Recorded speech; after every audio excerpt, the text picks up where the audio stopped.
mother passed away on a Thursday morning in April. She had been ill for 14 months. It was not unexpected. We had known it was coming. We had said everything we needed to say, and I had held her hand at the end, and it was, in the way these things can be, a peaceful and dignified goodbye. 2 days after her funeral, my brother asked me to come to his house. He said he needed to tell me something. I assumed it was something practical, something about the estate, the house, the process of sorting through a lifetime of belongings, the administrative grief that follows the emotional grief.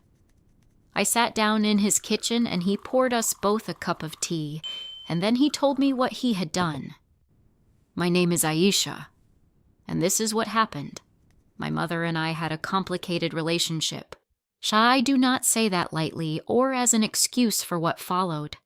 We loved each other deeply, but we disagreed on many things, and there were periods of distance between us over the years. That is the honest truth. My brother David and I had always been close, or so I believed.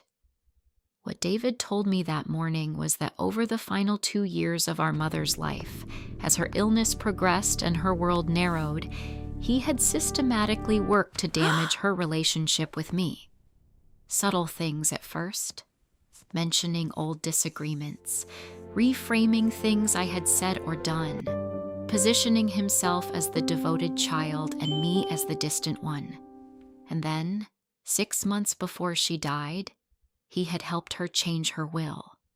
The new will left everything to David. The house, the savings, the small investments she had built over 40 years of careful living. All of it. My name was not in it. I had not known. Our mother had not told me. David had been present for every conversation she had had with the solicitor and had ensured that I was not. I sat across from my brother at his kitchen table and I listened to him confess all of this, and I felt something I do not have a clean word for. It was not anger. It was something colder and more permanent than anger. I asked him why he was telling me. He said he could not carry it. He said he was sorry. I left his house without speaking another word. I spent the following week with a probate solicitor and a barrister who specialized in contested wills. I told them everything. They reviewed the timeline, the circumstances of my mother's illness, the progression of her condition in the months before the will was changed, and the influence David had exercised over her during that period.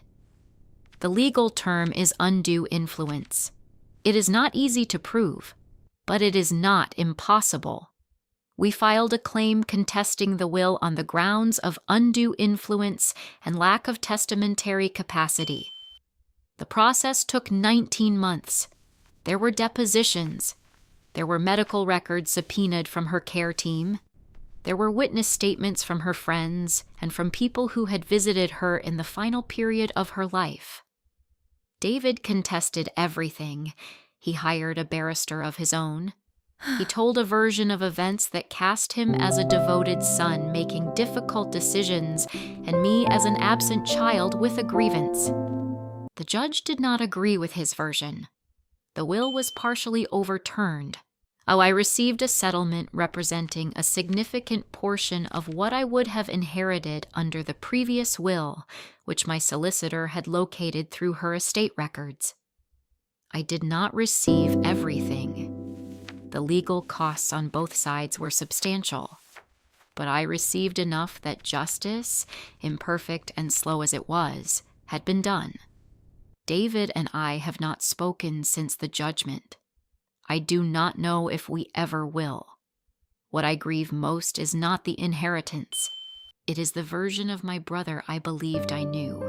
The version who drove me to hospital appointments and helped me move flat and stood at family occasions beside me and seemed to be, without question, on my side. That person either never existed or was buried so completely under what he had become that I cannot find him anymore. Either way, he is gone. My mother deserved better from both of us. I believe she loved us both. I believe she was confused and frightened and vulnerable, and that someone she trusted took advantage of every one of those things. I try to remember her before the illness, the woman she was when she was well and sharp and difficult in all the ways I loved. That is who I hold on to. If this story felt familiar, you are not alone.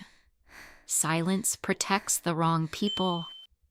I am backstabbed, and I will see you next time.